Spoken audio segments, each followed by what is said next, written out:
வணக்கம் சார். வணக்கம். வணக்கம் சார். வணக்கம். எப்படிமா இருக்கீங்க? நல்லா இருக்கேன் சார். என்ன திடீர்னு? இல்ல சார், இங்க சிதம்பரத்துல ஒரு வேலையா வந்தேன். அப்படியே சரி உங்களை பாத்துட்டு போவோம், ரொம்ப நாளா ஆயிடுச்சு. சரி சரி சரி சரி. ரொம்ப சந்தோஷம் வந்து சந்திச்சதுல. நீங்க எப்ப வந்தாலும் ஏதாவது ஆன்மீகம் கேட்பீங்க, மருத்துவம் கேட்பீங்க. ஆமா சார். இப்ப என்ன கேட்க போறீங்க? இப்ப வந்து ஒரு முக்கியமான கேள்வி கேட்கலாம்னு நினைச்சிட்டு இருக்கேன். சொல்லுங்க. இப்ப நம்ம சார் வந்து தாவேக்கா வந்து இப்ப ஜெயிச்சு விஜய் சார் வந்து இப்ப முதல்வரா வந்திருக்கிறாரு. சரி. அதுல எங்களுக்கு ரொம்ப சந்தோஷம். சரி. இருந்தாலும் அவரு வந்து இள வயசா இருந்தாலும் நல்ல துடிப்போட இருக்கிறாரு. இந்த சமயத்துல வந்து நாட்டுல வந்து நிறைய வந்து கொலை கொள்ளை பாலியல் இதெல்லாம் நடந்துகிட்டு இருக்குது. அவர் இப்ப இருக்கிற வேகத்துல இத வந்து கொஞ்சம் அதாவது ஒரு இம்பார்ட்டன்ஸ் கொடுத்து இதுக்கு வந்து இவர் முக்கியத்துவம் கொடுத்து இதை வந்து இல்லாம நாட்டுல பண்ணாருன்னா ரொம்ப சந்தோஷமா இருக்கும். அதுக்கு நீங்க ஏதாவது அறிவுரை சொன்னீங்கன்னா அதை எல்லாரும் கேட்பாங்க. முதலமைச்சரும் அதை கேட்கறதுக்கு வாய்ப்பு இருக்கு. ஆமா. அதனால நீங்க சரியான நேரத்துல சரியான கேள்வி.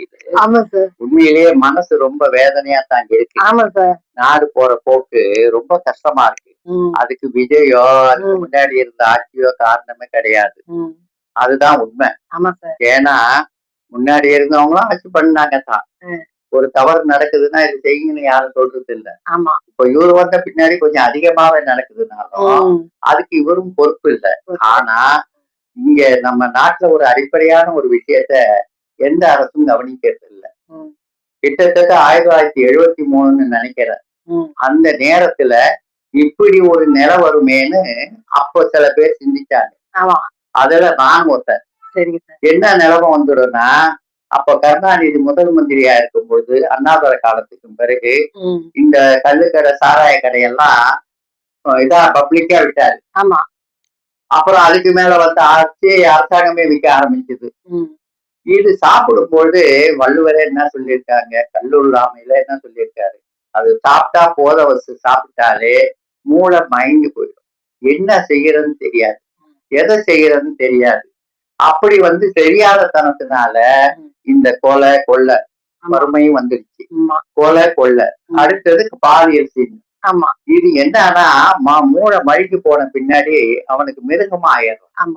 இப்ப மாடெல்லாம் பாருங்க, மிருகெல்லாம் பாருங்க, அதுக்கு தாய் தந்தை அண்ணன் தம்பி சின்னது பெருசெல்லாம் தெரியாது. மனுஷன் மிருகமா ஆயிடுறான்னு வள்ளுவரே சொல்லியிருக்காரு. அதுதானே உண்மை. அந்த மிருகமா ஆக்குனது யாரு? அந்த பழக்க வழக்கங்கள் தான். பழக்க வழக்கம். பிறக்கும் போதே பிள்ளைகள் நல்லவங்களா தான் எல்லா மனிதர்களும் பிறக்கிறாங்க. அவனுடைய வாழ்க்கை நடைமுறை, வசதி வாய்ப்பு, அவனுடைய செயல் தான் இப்படி மிருகமா ஆயிடுறான். அந்த மிருகமா ஆயிரத்துக்கு எது துணை புரியுது? போத வஸ்து, குடி. புரியுதுங்களா? அடுத்தது ஆசை, வறுமை. இந்த நாலுமே ஆயிட்ட பின்னாடி வறுமைக்கு தருவான், கொள்ளடிக்கிறான்.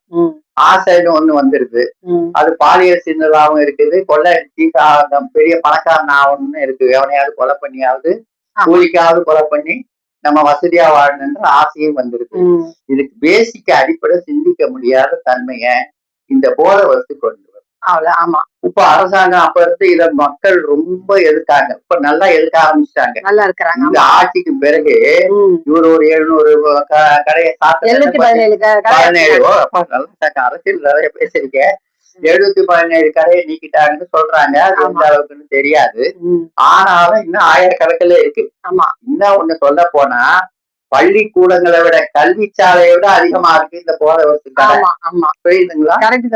இப்போ இதுல ஒரு 700 போனாலும் அதனால ஒண்ணும் இல்ல. கொஞ்சம் தூரம் 20 ரூபாய் செலவு பண்ணி போய் அடுத்த இடத்துல பிடிக்க போறான். புரியுதா? அப்பவும் அதே மூலத்தான், அதே மூல கெட்டு போய் எல்லாமே செய்யத்தான் போறான். அதை தடுக்கவே முடியாது. அதை தடுக்கிறதுனா ஒரே வழி, இந்த மதுக்கடைகளை மூடணும். அது மாதிரி கஞ்சா போன்ற போதை வஸ்துகளை தீவிர நடவடிக்கை எடுக்கணும். கண்டிப்பா 3 தடவை கஞ்சா பிடிப்பட்டு அந்த ஏரியாவில் உள்ள போலீஸ் கண்டிக்கணும். போலீஸ நடவடிக்கை எடுக்கணும், ஆக்ஷன் எடுக்கணும். அப்போ போலீஸ் கட்டாயம் அவங்க செய்வாங்க. நம்ம போலீஸ் எதையும் கண்டுபிடிக்க முடியாத போலீஸ் இல்ல. ஸ்காட்லாந்து போலீஸை விட முக்கியமான போலீஸ் எதையும் கண்டுபிடிச்சது நம்ம தமிழ்நாடு தமிழ்நாடு போலீஸ். போலீஸ். ஆமா ஏதோ ஒரு சூழலுக்காக கண்டுபிடிக்காத மாதிரி அப்பப்போ கொஞ்சம் கொஞ்சம் பிடிச்சிக்கிட்டு காட்டிக்கிட்டு இருக்காங்க. ஆமா அதை முழுமையா ஒழிக்கலாம் போலீஸால நிச்சயம் முடியும். அது மாதிரி கள்ளச்சாராயம் வந்துடும், இந்த கடையை நிறுத்திட்டாருன்னு சொல்றதெல்லாம் போய் அவங்க நினைச்சா நிச்சயம் முடியும். அப்படி ஒண்ணு கையாளாத போலீஸ் இல்ல தமிழ்நாட்டு போலீஸ். ஆமா அப்புறம் ஒரு சரி இன்னைக்கு நம்ம பேசுறோம், இன்னைக்கு தான் இந்த பாலியல் வன்கொடுமை எல்லாம் பெண்களுக்கு பாதுகாப்புக்கு ஆமா சிங்கப்பெண்ணு ஒண்ணு துவக்க போறாரு. இன்னைக்கு முன்னாடியே இந்த வீடியோவை போடுறோம். வந்து 9ஆம் தேதி 9 என்ன துறைக்கு ஆக போகுது, ரூமுக்குள்ள கற்பழிக்கிறான், ஊருக்குள்ள கற்பழிக்கிறான், தனியா போய் பண்ணிடுறான். எந்த பொண்ணு கூட ஒரு போலீஸ் கூட இருக்க போகுது இல்ல கிடையாது. அப்புறம் அந்த மாதிரி நிகழ்ச்சி நடந்த பின்னாடி என்ன பண்ண போகுது, கேஸ் போட போகுது போலீஸ் போடுறாங்க. அதுக்கு சிங்கப்பெண் தான் இந்த புலிப்பெண்ணு கூட போடலாம், போலீஸ் போடலாம். அதை தடுக்கிறதுக்கு என்ன வழி, முதல்ல புத்திய மழுக்க செய்யற இந்த போதையை ஒழிக்கணும். அது ஒழிக்காத வரைக்கும் புலிப்பெண் வந்தாலும் சரி, சிங்கப்பெண் வந்தாலும் சரி, வெளியே வந்தாலும் தடுக்கவே முடியாது. இது குறையாது, நீங்க வேணா பாருங்க. உடனடியே விஜய் அவர்கள் உண்மையிலேயே ஒரு இளைஞர் பட்டாளத்தை வச்சிருக்கிறார். உண்மையாவே மனசுக்கு ரொம்ப ஆறுதலா சந்தோஷமா. ஆமா, சில கட்சிகள் வந்து நான் திராவிடம் எல்லாம் பேசிக்கிட்டு சாமியை ஏசிக்கிட்டு இல்லாத கூட்டம் எல்லாம் போயிடுச்சு. ஆனால் 1-2 சேர்த்து வச்சிருக்கிறாரு. பாவம் அவரான சூழல்னால கெட்டதையும் கொஞ்சம் சேர்த்து வைக்க வேண்டி இருக்கு. அதையும் கொஞ்சம் படிப்படியா இது பண்ணிட்டு அமைதியா போயிட்டு முதல்ல இந்த போதை வசத்தை குறைச்சிடணும். அப்ப நீங்க ஒரு கேள்வி கேட்பீங்க, போதைய கடையை தொடர்ந்துட்டா நமக்கு இலவசம் கொடுக்க முடியாத பணம் காசு இல்லையான்னு கேட்பீங்க, கேட்க நினைக்கிறீங்க. அதுக்கு தாராளமா எல்லாம் வழி இருக்கு. கல்லு கடை எத்தனையோ 1000 தொழிலாளர்களுக்கு வேலை கிடைக்கும். அந்த கல்ல சாப்பிட்டா அதிகமா கெடுதல் பண்ணாது. கனிமொழி சொன்ன மாதிரி இப்ப இளைய விதைகள் நிறைய இருக்கிறதுக்கு காரணம் சாராயம் தான். ஆனா அப்ப கல்லுகள் எல்லாம் இருந்தது. அந்த காலத்துல இந்த மாதிரி அங்க இருக்காது, கெடுதல் பண்ணாது, லிவர் நல்லதுதான் பண்ணும் அளவோட குடிக்கும் பொழுது. அதனால கல்லு கடையை பண்ணா பல வந்து தொழிலாளிக்கு வேலை கிடைக்கும், இயற்கையான பொருள் கிடைக்கும். அது ஒண்ணு செய்யலாம் வருமானத்துக்கு. பக்கத்துல கேரளா விட்டுருக்கு, இந்த இது விட்டுருக்கு ஆந்திரா. ஏன் இதை செய்யக்கூடாது? பாண்டிச்சேரி விட்டு என்ன ஆயிட்டாங்க, அது மாதிரி பக்கத்துல வருமானம் வரும். அதுவே கம்மியா வருது. ஏன்னா லாட்டரி சீட்டு கேரளாவுல இருக்கு. லாட்டரி சீட்டு ஒரு பெரிய இது இல்ல, கொஞ்சம் வறுமையாவான், அதே வாங்கி விட்டு கொஞ்சம் ஏழ்மையாவான். ஆனா உயிர் போகாத இந்த மாதிரி சாராயம் குடிச்சு உயிர் போகாத கெட்ட புத்தி மாறி கொலை பண்ண மாட்டான்ல. வேணா காசு இல்லைன்னா கொஞ்சம் திருடுவான் 100 சீட்டு வாங்கணும்னு, ஆனா கொலை பண்ண மாட்டான்ல, அந்த அளவுக்கு போவாது. அது மாதிரி தன் உடம்பையும் கெடுத்துட்டு குடும்பத்தையும் வெட்டி கொலை பண்ணி குடிக்கிறதுனால மனைவி மேல சந்தேகம், புள்ள மேல சந்தேகம், அதனால வெற்றிட்டு குத்துறது. பாருங்க இன்னொன்னு அவருக்கு நான் சொல்ற ஒரு ஆலோசனை, இந்த எதிர்கட்சி டிவிய பாக்கணும், அதுக்கு ஒரு ஆபீசரை போட்டுடணும். எதிர்கட்சி பேப்பரை பாக்கணும். பார்த்தா எடுத்த உடனே இப்ப ஜெயா டிவி எல்லாம் பாத்தீங்கன்னா, ஜெயாவா ஜெய டிவின்னு நினைக்கிறேன், எல்லாம் ஒரு நாளைக்கு 100 செய்தி இருக்கு. அதே மாதிரி பேப்பர்ல 100 வெட்டினா குத்துனா அது பண்ணா இது பண்ணா கடைசியில என்ன வருது, கடைசியில குடிச்சு விட்டு அந்த இது பார்ல செஞ்சுக்கிட்டானுவ, முன் விரோதம் போய் தனியா உட்காந்து குடிச்சானுவ, குடிச்சிட்டு அவனை கொலை பண்ணான்னு, இப்படிதான் செய்தி வருது. அடிப்படை என்ன, மது போதையும் போதைய வச்சு காரணம். அதை ஒழிக்காத வரைக்கும் எந்த கவர்மெண்ட் விஜய் மாதிரி 10 விஜய் வந்தாலும் முடியாது, வேற யாராலையும் முடியாதுங்க. இதுதான் 76 வருஷத்துல. ஏன்னா இந்த போதைய வஸ்து வந்தால் இப்படி நடக்குன்னு சொல்லி பெரிய பெரிய தலைவர்களாக நான் திருச்சி ஜெயில 5-4 சிறையில இருந்தவன். எனக்கு சிறை சேர்ந்த செம்மல்ல கருப்பையா மூப்பனார் 23வது வயசு பிறந்தனால நான் திருச்சி பொன்மலை ஜெயில கொண்டாடுறோம். என் கூட இருந்தது யாரு, வெங்கடேச தீட்சிதர், கருப்பையா மூப்பனார். நான் இதை சொல்ல எனக்கு தகுதி இருக்கு, சிறை சேர்ந்த செம்மல்னு. அது மாதிரி எங்க அப்பா இந்த சுதந்திரத்தை வாங்கி விஜய் மாதிரி எல்லாருமே வாழணும் அப்படின்னு ஆட்சி செலுத்தணும்னு செஞ்ச எங்க அப்பா ஒரு ஃப்ரீடம் ஃபைட்டர், தியாகியார பையன். நான் சொல்றேன், கேட்டா கேளுங்க, இத மக்களும் கேட்கணும். அது மாதிரி இன்னும் சில சந்தேகங்கள் அவரை பத்தி இருக்கு, அதை பத்தி அப்புறம் கேட்கலாம். இத வந்து தெளிவா இத நான் அரசுக்கிட்டே சமர்ப்பிக்கணும், அதுக்கு எனக்கு உரிமை இருக்கு.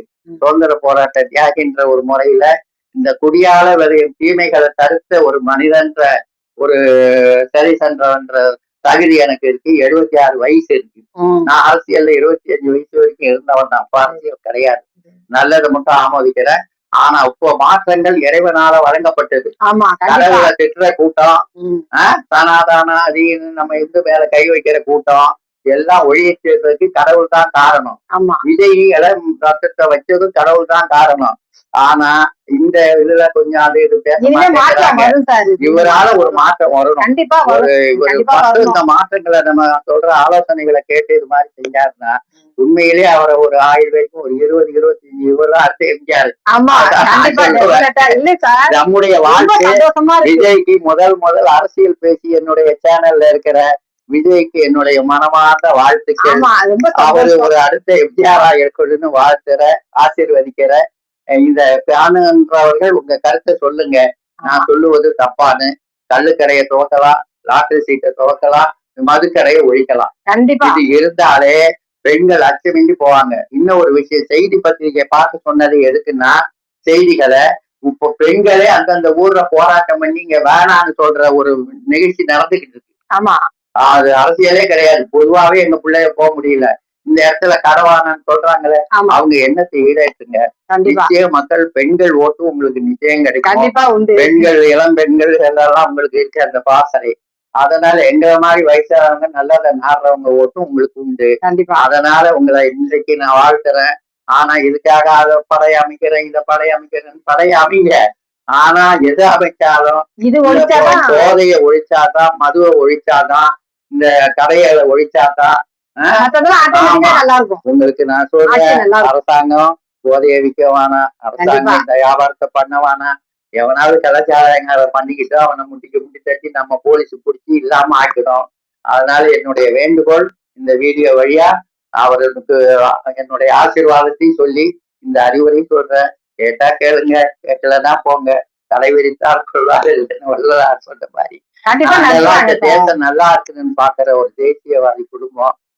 ஐயா கிட்ட நான் அதான் சொல்றேன். என்னுடைய சின்ன வயசா இருந்தாலும் நான் சொல்றது காலத்தால உங்களுக்கு உணர முடியும். லாட்டரி வர்றதுனால எந்த கெடுதலும் இல்ல. இல்ல சும்மா சொல்றாங்க. கேரளாவுல இருக்கு லாட்டரி சீட்டு இருக்கு, கேரளாவுல கல்லு இருக்கு, ஒயின் ஷாப்பும் இருக்கு. ஏன் கேரளா இப்படி செழுமையாவும் கடவுள் தேசமா இருக்கு?